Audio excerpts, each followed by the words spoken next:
জাহান্নামের গর্ত সম্পর্কে রাসূল সাল্লাল্লাহু আলাইহি ওয়াসাল্লাম একদিন আবু হুরায়রা রাদিয়াল্লাহু তাআলা আনহু বলছেন, কুন্না মা'আন নবী সাল্লাল্লাহু আলাইহি ওয়াসাল্লাম, আমরা একদিন আল্লাহর নবী সাল্লাল্লাহু আলাইহি ওয়াসাল্লামের সাথে ছিলাম।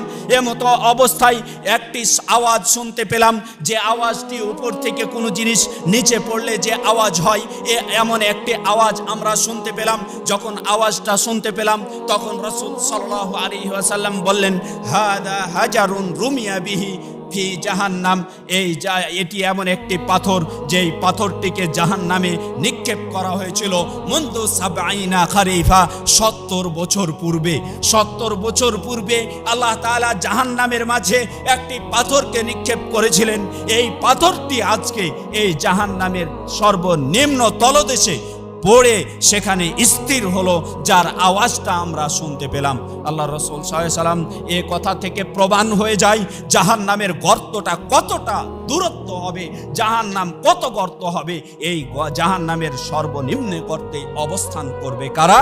যাদের ব্যাপারে আল্লাহ তাআলা বলেছেন, ইন্নাল মুনাফিকিনা ফিদ দারকিল আসফালি মিনান নার, নিশ্চয় মুনাফিকেরা জাহান্নামের সর্বনিম্ন স্তরে অবস্থান করবে। যেই জাহান্নামের তলদেশে পৌঁছতে একটি বিশাল আকৃতির পাথরকে 70 বছর সময় লেগেছে জাহান্নামের সর্বনিম্ন স্তরে পৌঁছতে।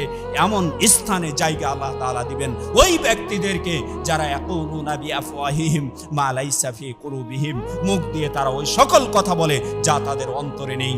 যারা মুখ দিয়ে ওই সকল কথা বলে যা অন্তরে রাখে না, যারা মানুষদের সাথে গিস করে, যারা মানুষদের সাথে প্রতারণা করে, যারা মানুষদেরকে কথা দিয়ে কথা ভঙ্গ করে, ওয়াদা ভঙ্গ করে, এমন শ্রেণীর লোকদেরকে আল্লাহ তাআলা এই স্থানে জায়গা দেবে।